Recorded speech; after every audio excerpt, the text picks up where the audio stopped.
Hey there. Welcome to Traveling Lite, part 2 of our special series on traveling healthfully, straight from my recent adventure from Spain, adventure a couple of months ago, really. In part 1, last week, we talked all about getting into a healthy travel light mindset before takeoff, planning ahead, packing smart, and getting yourself set up for success. And if you missed that episode, go find it and definitely give it a listen.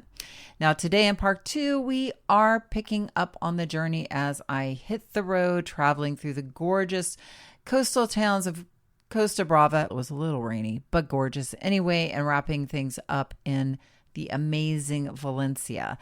I'm diving into real-time mindset shifts, practical strategies that help me stay focused, present, healthy, even while surrounded by incredible food and plenty of temptation. I will walk you through how I approached eating out, how I stayed connected to my goals without feeling restricted, and how to enjoy the richness of travel while still honoring yourself and your well-being.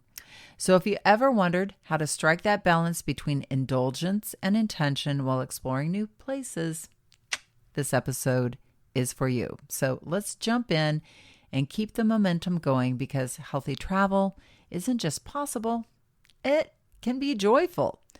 Let's dive in.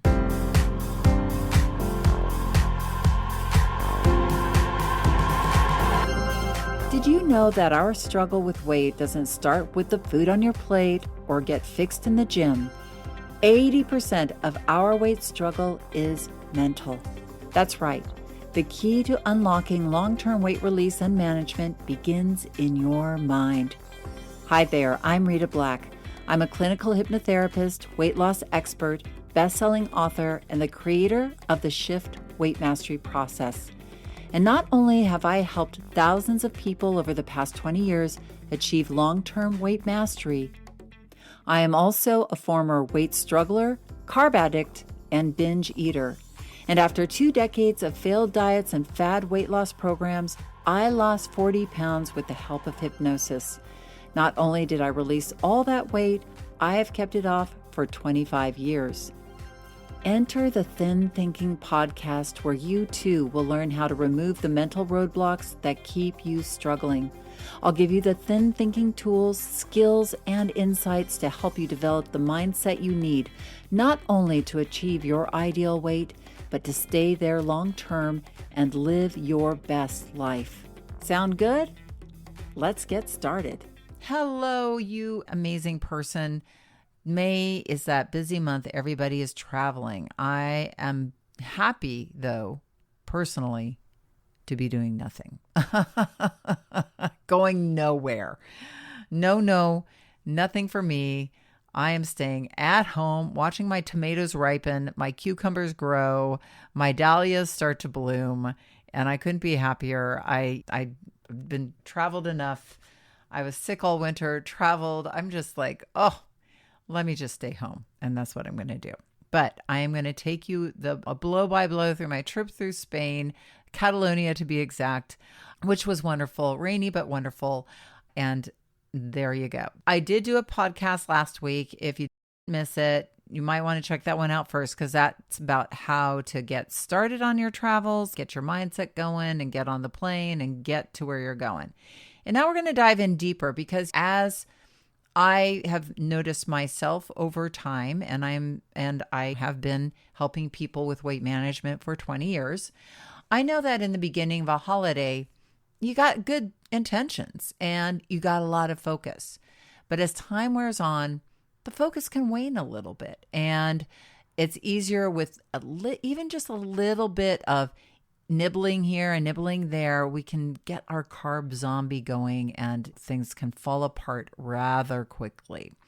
So I noticed within myself on my trip, and I'm just going to listen and then I'll recap, but I stayed on it. I stayed within my goals and I talked about last week, I talked about my pillars, my pillar of moving every day, keeping my carbs to a minimum and protein high, and then really working on the feeling I wanted to feel when I went to bed at night. So those were my 3 pillars, and I always bring those pillars with me every time I travel, and they served me very well. And they served me very well on this trip that I did come home the same weight.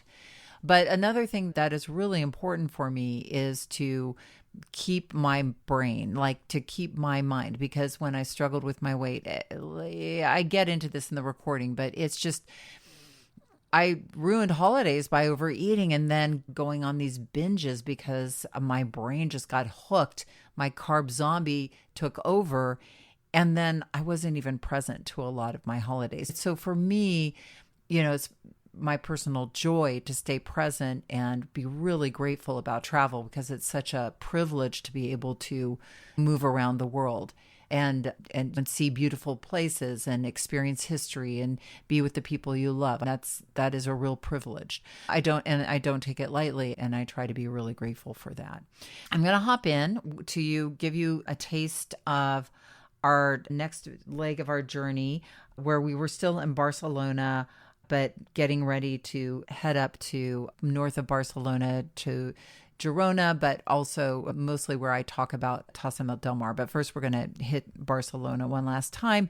And really, you just notice how I'm staying focused on making the healthy choices. And the good news is, when you travel, if you think outside the box, there's always a great way to stay healthy.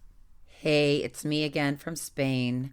I just wanted to take a couple of minutes and just say how beautiful Barcelona is. When we first arrived here, it was raining, and it's rained a good amount of the time that we've been here. But today it's sunny, and I'm just loving, like, all the parks in the city are just so amazing. The hotel we're at today, we just went and we didn't eat breakfast. We had a coffee and then just walked around the neighborhoods. They're just so amazing and alive with people. I live in Los Angeles, so I remember when I lived in New York, the aliveness of the city, because you were just out on the street with everybody all day, which you can get tired of.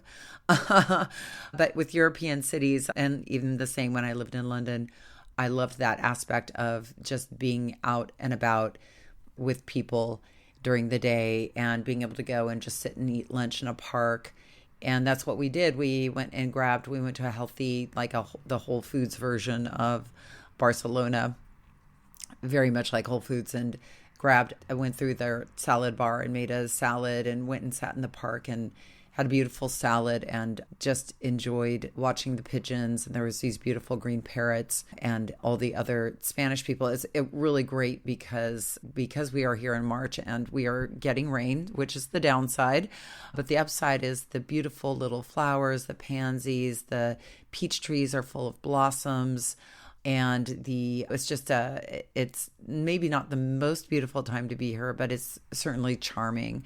And one of the things I would say is about eating light here is on Saturday we went to a market, the Bocadera, and it's this big open market, probably like you have a farmer's market with vegetables and a lot of pork. Actually, Bocadera, for those of you, I didn't know this, in Spanish is pork. And this used to be the original market, I think, in 600. And it used to be on a dry riverbed. And right now, La Rambla, which is the big road that has no cars on it, it's a market road where you walk down and there's vendors and they sell postcards and everything like that. And lots of shops and places to eat, tapas and stuff to eat along the way. This sort of brown tiled road that was supposed to resemble a dry riverbed. And La Bocadera is this beautiful market, very bustling, very busy, full of wonderful places to eat and get lots of fried little tapas and stuff like that, which we avoided. We actually did a cooking class and did paella. It wasn't my favorite. Because there was a lot of rice. I ate a lot of the seafood out of it, but I think I like a spicier paella. But it was fun to go to a cooking class, meet other people. We certainly didn't overeat, but it was nice to go and have little samples of things. That was certainly fun. Last night we went out. We took our daughter back to the train station. She just came up to Barcelona for the weekend, and she is heading back. And then we will meet her again next weekend, but she's going back to her teaching job for the week. And we took her to the train station and went to this tiny little hole in the wall Chinese food restaurant that my daughter found. And my daughter's so funny because she's on a teacher's salary and she makes very little a month, but she's very proud of herself for paying her own rent and paying her own way. We're letting her adult fully. But while she was with us, she was like, "You're buying every single meal for me and we're eating out a lot." And I was like, "Okay." She was like, "Okay." And we had eaten a picnic not much a few hours ago before we went out to dinner. She's like, "I want to eat dinner out too." Okay. So we ate some Chinese food, but it was a beautiful little hole in the wall where they made the most authentic and just light Chinese food. So we ordered soup, like a tofu soup, and I ordered a bok choy with shiitake mushrooms. Like we just ordered vegetable dishes. Basically, we were going to have a light dinner. And something that we do is we never order rice. We just order the dishes and eat them without rice. Or sometimes I'll order a Buddhist vegetables, steamed vegetables to eat as a sort of the base for the meal, and then I'll put if I'm getting something with a sauce on it, like a black bean sauce or a spicier sauce, I will put like chicken with whatever on it, a spicy curry or whatever, even Indian restaurant. This is what I do at all places. Or I'll get a shredded cabbage or something that isn't all that carby rice. So we ate a pretty light meal. I have to say, at a Chinese food restaurant, and it was very cheap. I loved it. It was like when, and we really wanted the vegetables because we were like, it's actually the Spanish food. One thing I will say is it's hard, other than a salad, to get just vegetables here. They're chopped up in things, but it's harder to do. So we've been trying to, like I say, we got our salad today, and we've been leaning in a little on Asian food here too. I'm not the biggest fan of Spanish food, I have to say anyway, but there's a lot of different types of restaurants here. So you can eat anything, Italian, what have you. But I just thought I'd say that. And walking everywhere, it has really helped as well with just, I think I talked about that earlier, is everywhere we've gone, it's easy to get a cab here, but my daughter, again, she's a very frugal, and we're taking the bus or we're walking, and we had planned to walk, but she showed us how to use Google if you need to get somewhere really far away, you can put on Google, mark public transport, and it will show you the bus and the time. That's something I didn't know I could do. It was so cool. So we were walking either to bus stops that are 20 minutes away to take a bus somewhere, or we're walking 40 minutes to an hour to get somewhere to a shop or to something or other. So we've been getting about 20,000 steps a day, and which has been great. And yesterday we went on a crazy bike ride up a hill, a mountain, in this big park that is in the middle of Barcelona. Saw a lot of the botanical gardens, even though it was in the rain, and some other beautiful buildings. I forget what they were, like the Colosseum, like their version of the Colosseum. I think that's what it was, but some beautiful historical buildings we saw along the way. But it was just great to get out and move our bodies and exercise. All right, more soon. Okay, great. So hopefully that was helpful for you. And now we're going to move on to our trip up the coast. We went to Girona first, and I didn't do a recording there, which I was really sad I didn't. I thought I had. Maybe I missed it. But we were in that city of Girona where they filmed, I don't know if you watched Game of Thrones, in the scene where the woman walks down the church steps naked through the city as they're throwing tomatoes and stuff at her. Girona was filmed, Game of Thrones was filmed in Girona. That particular scene was. And so it's a beautiful cathedral and beautiful old Roman built city with amazing bridges and just gorgeous. And I didn't record anything there, but we did go to a market one day, and we had bought beautiful food and brought it back we had an Airbnb there, and we made an amazing dinner, and we walked everywhere. It was just a wonderful city to take advantage of making our own food, because everything was so fresh, and blueberries, and you go into this super, they call it, and it was this open air market with a roof, but it was fishmongers and porkmongers and all of these beautiful vegetables. And the stands just were very sumptuously displayed, and you just wanted to give them your money. And there was so much, but even when you're picking out all this food and you're bringing it back to your place, you realize everything is so fresh and for the most part, really light. There wasn't anything that felt heavy or greasy. It was really such a joy to cook and make food away from home in that way. So we really enjoyed it. It did rain there quite a bit, but we just made the most of it. It was super fun. Now, this next recording is Tossa del Mar, where we pick up my daughter and we head to the Mediterranean. So enjoy. Hey there. I'm just checking in with you. We have been spending the last few days here in not this town of Tossa del Mar, but outside right on the beautiful Mediterranean Sea. We were able to rent a little Airbnb in this kind of, I don't know, condo complex that it's very rustic, I will say. In fact, the electricity is off right now. It's been dodgy. Like we had to, if we want to have the heaters on, which is like plug in the wall heaters. And I don't think that these places are equipped for March, because March is cold here. And I don't think anybody's stupid enough to come to the coast of Spain where it rains. It's been raining off and on, but it's also gorgeous. It's wild. Costa Brava means wild coast, or the brave coast, because it is very wild. Driving in, we were driving literally in zero visibility, in the rain, in the fog, on these hairpin turn roads that would have made your toes curl. I was like literally hanging on to the edge of my seat.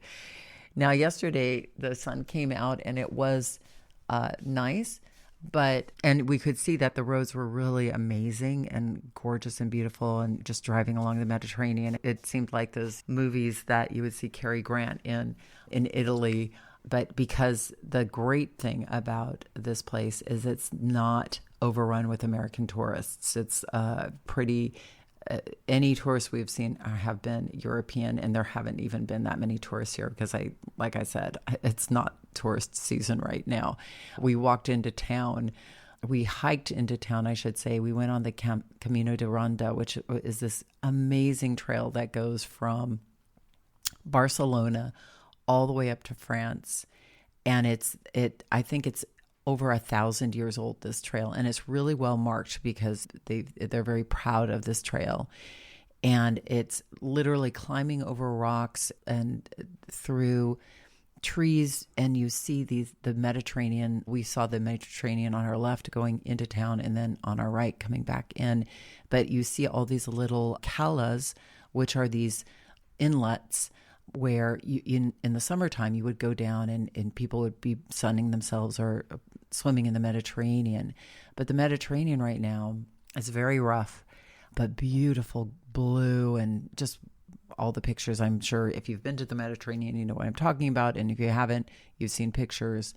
It was that beautiful blue just walking along this trail, and it was up and downhill. So we got a really great workout. We went into town. And so something that I would definitely say that I have tried to be mindful of every day, and I said this in the beginning, is moving my body. We've been tracking up 20,000 steps, 25,000 steps a day, and I think that really helps offset any sort of tourist eating, although we've been eating very healthfully.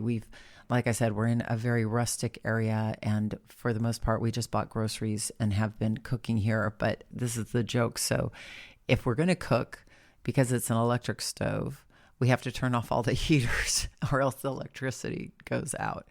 It's out right now, and I think it's out in the area. So I'm just sitting here cracking up. So I had a few minutes to record something since there's nothing else that, I can do. It's raining outside. I'm talking to you about my adventures here. But we got into town, we hiked into town, and it was like there was the pandemic. It just reminded me so much of it because it is off season and all the places are shuttered. There are a few restaurants open, and we did go to the man who rented us this place, recommended this restaurant in town, and obviously it's a locals only place. So we were the only sort of tourists there. And it was a seafood restaurant and has amazing, it's called AIXE, forget the last part of it, but it's a little hole in the wall and just pictures of fishermen and seafood catches. And we had the most amazing seafood stew. And something I was going to say is about eating out. No matter where you go, if you've got more than, even if you have only a couple of people, I think one of the best ways to eat out, especially when you're traveling, so you get to have all the tastes, is to order, like if there's 3 of you, which there or 4, to order one dish less than the number you have. So we ordered 2 fish dishes, and then we ordered a salad, and then we ordered a pizza. So the pizza was like our hors d'oeuvre that we could each get a little taste and piece, and because they were known for their pizza as well. It's a very thin crust. It's like almost a cracker with a little cheese and vegetables on top. And then the most amazing, like they took a long time to cook the fish dishes because they literally were going back in there. I swear to God, catching the fish. It was so fresh and very simply prepared. Oh, it was so good. But we split those. So we just had our plates and split those. So that's something, is like ordering one main dish less and then maybe ordering appetizers so that you get a little taste of everything without feeling bloated. And then we all split a dessert, which was not so good. I just had a couple of bites, which is usually as my 3-bite rule. Something else that I just wanted to confirm, because one of the members of my community also said this.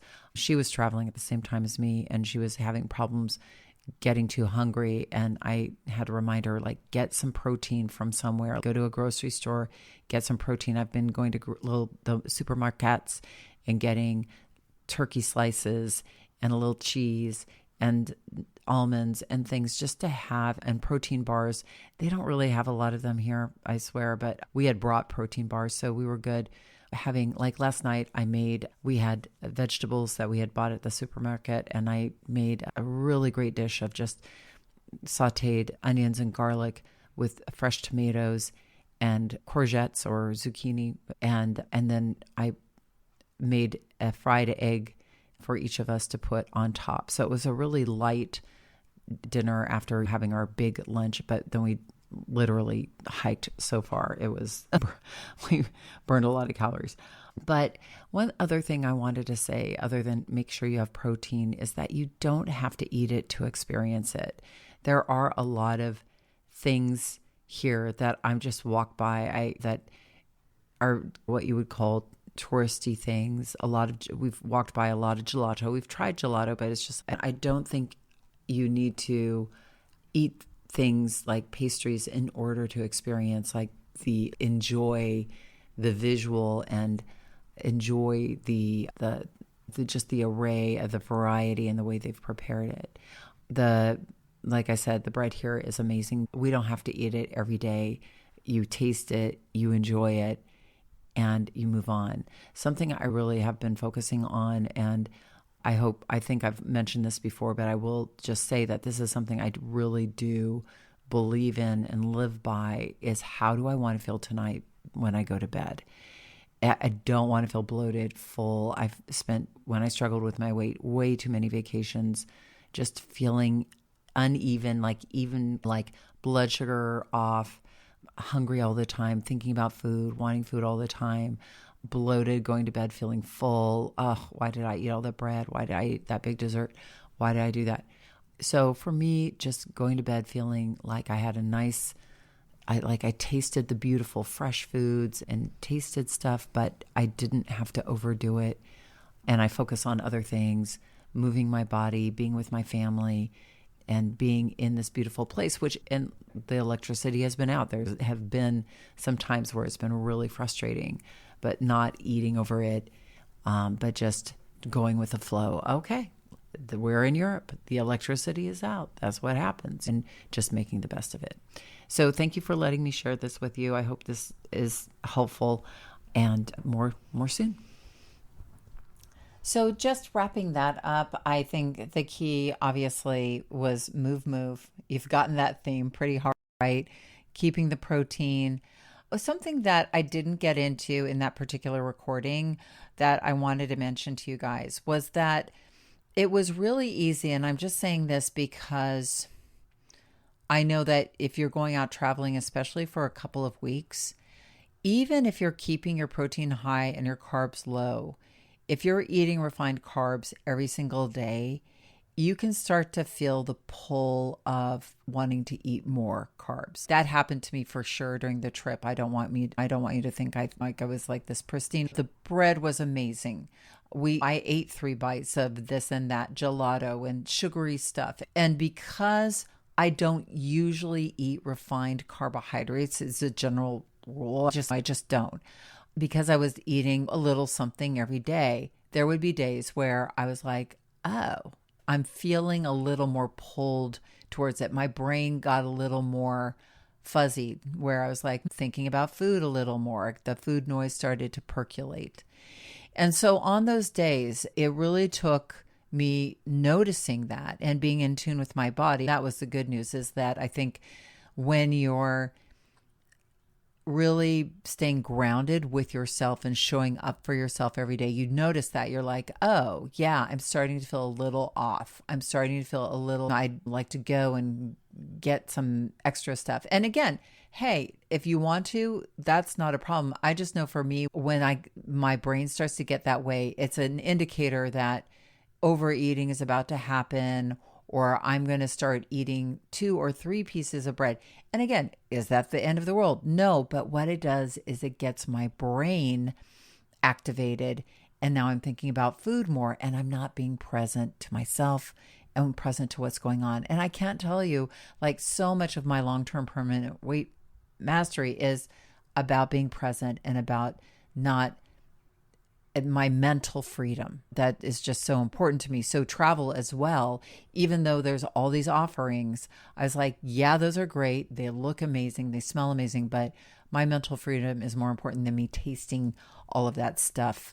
I'd rather be present to see the beautiful historical site, or to be here with my daughter who, is a young adult and will be off living her life soon. So those things got to weigh that against. If you know your how hijacked you can get from eating those foods, then maybe you understand where I'm coming from. So there were days where I was like, I'm getting a little hijacked here. Let me not eat carbs. Let me not eat refined carbs. Obviously, I was eating fruit and stuff like that, but I was just staying more present and more, mindful. Let's not eat the bread today. We can pass on that. We can pass on having a drink. Let's have a clean day and just get back to center. And then I could progress and have bread again. But I could just feel like having something every single day in the row is, oh, okay, it's starting to catch up with me. So thought I'd let you know that. Also, I wanted to let you know that when I said we were doing these hairpin turns with zero visibility, the side of the road wasn't just like trees. It was a sheer cliff down to the Mediterranean. Oh, it was a long way down.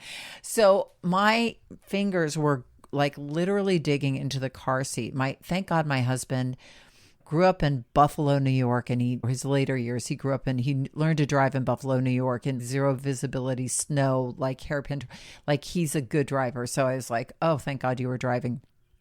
But oh my gosh, that was just crazy. When it was sunny, it was a beautiful drive, but still, I don't do that well. And was there anything else I wanted you to know? Oh, one more thing that I was like, I wanted to tell everybody this. So we were driving to Tossa del Mar, and there were all these little beachside towns on the way when we decided from Barcelona up to France. We could have chosen any of the towns, but we said Tossa del Mar, that's close enough to Barcelona. There's a historical place there. It's a great beach, and it's on this Camí de Ronda. and the hiking trail that goes along the beach all the way up to France. And so I texted my friend Susan, who is traveled with me in Europe when we were 21. And I had a picture on the beach there. Maybe you've seen it. It's like me overweight, 40 pounds overweight. And I was like, Susan, where were we in? Did we go to Costa Brava? She said, yes, we went to Costa Brava. And I was like, what town did we go to? Like what beachside town? She went Tossa del Mar. I was like, you are kidding me. So anyway, when we hiked in that day to Tossa del Mar, I had my daughter take a picture of me on the beach. Maybe I said this in a past podcast, so I might be delirious. But anyway, it was so poignant for me to be able to take a healthy picture just to compare it, because I was so miserable when I was standing on the beach and my friend Susan was taking that picture. I was just like, don't take a picture of me. It was dressed in my black shorts, and it was the summer, and we were there in March and it was freezing, but I was like in my little sweatsuit and took my sweatsuit top off and had my little tank top on. And I was like, what a nut. But anyway, it was freezing cold, but I was like, it was just so, I was like, oh, I just feel so different and so much happier just being in my body and being in myself and being in my brain that was free compared to my misery back then, so many years ago. Anyway, 40 years ago to be exact. Thought I'd throw that in there with you. Hello, once again. We are on our last day here in Spain, and I just wanted to follow up with some final thoughts.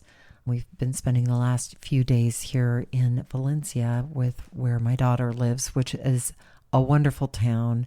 It's the first time we've had sun pretty much the entire time. Or most of the days have been sunny with a little bit of rain, but not too bad. I'm finally feeling better. I finally got a doctor's prescription, and I think my cold is finally going away. But what I love so much about Valencia is that you can bike anywhere here. That they have amazing bike trails through the city where you feel safe. Even though you're going across streets and everything, they have green and red lights for your biking lanes. People are really respectful of bikers here. And it is actually faster to bike somewhere in the city than it is to take the car because the traffic's really bad. We have been biking everywhere, and it's such a great, beautiful city to see by bike. And it just makes it so easy to get your daily exercise as well. We bike down by the beach. We bike down through a big park that goes all the way through town.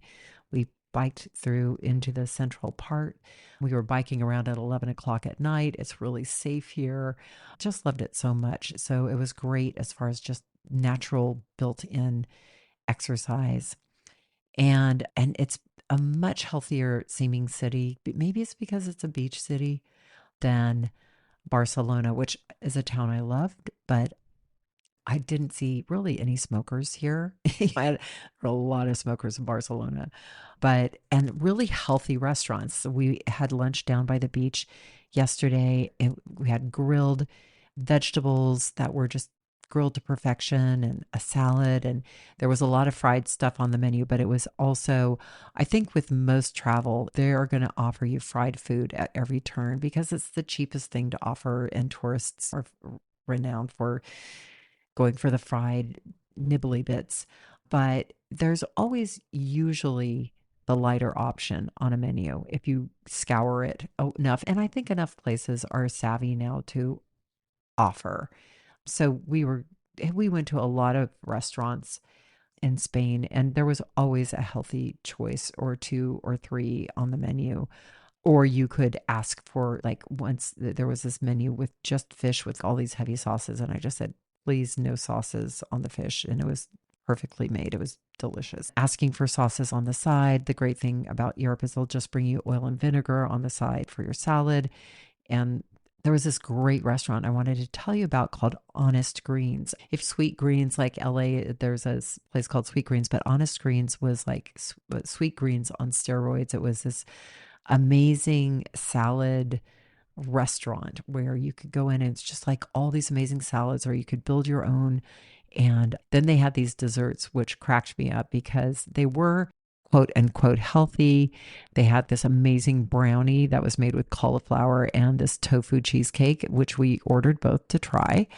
It always cracks me up when we're eating healthy at these healthy restaurants because you do still have to really look at what you're eating. Like I ordered this salad. My daughter said, "You've got to get the salad, Mom. You're going to love it." And I did. It was filled with like lots of greens and vegetables, but there were nuts in it and avocados and which is fine, all healthy stuff. But calorically, if you remove the lettuce leaves, I asked for the dressing on the side, thank God. But there was like a ton of nuts, avocados, pieces of roasted squash, and things like that. You still have to be mindful about the content of what you're eating when you're getting a salad, and especially these types of places that are like, we're healthy. The same with the desserts. I was like cracking up because I'm like, these probably are the calorically the same as the real thing, but they've got really wholesome and healthy ingredients. I was saying that to my daughter because the brownie came laden with walnuts on top, these like roasted walnuts, which were delicious. You still have to be mindful because I see people going to these healthy restaurants and they're loading up on the desserts and it's all healthy. Yeah, but and I've had clients come to me, I eat nothing but salads for lunch, and why am I not losing weight? It's like, remove the lettuce leaves and then tell me what's left on the plate. And that might end up being more calories or more food than ordering the pasta or the burrito or whatever, the tacos or whatever. We did a side-by-side comparison a couple of times with different foods, and sometimes salads can be way more caloric than their more guilty seeming counterparts or their more guilty seeming items on the menu. So that's that. But we did have a wonderful time, and now we are heading home, and I'm feeling good. I'm feeling like I was able to maintain my weight. I'm feeling like I'm leaving, I'll be sitting in this plane the same way as I came, and hopefully it will be a safe flight home. But thank you for being on this trip with me. I hope you've enjoyed the tour of Spain. Sorry about the rain, but hopefully this has been helpful for your upcoming trip or vacation. That's it. I hope that this has filled out like an idea for you, the importance of staying present, really focusing on your pillars. Like, what are 3 main things that you can focus on for your travels that remind you to stay healthy and are the foundation of your healthy eating and healthy moving and your good time and good mental state, and be safe and enjoy your travels. So bon voyage, good luck to you. I hope this has been of help, and remember that the key, and probably the only key to unlocking the door of the weight struggle, is inside you. So keep listening and find it. Thanks for listening to the Thin Thinking Podcast. Did that episode go by way too fast for you? If so, and you want to dive deeper into the mindset of long-term weight release, head on over to www.shiftweightmastery.com. That's www.shiftweightmastery.com, where you'll find numerous tools and resources to help you unlock your mind for permanent weight release, tips, strategies, and more.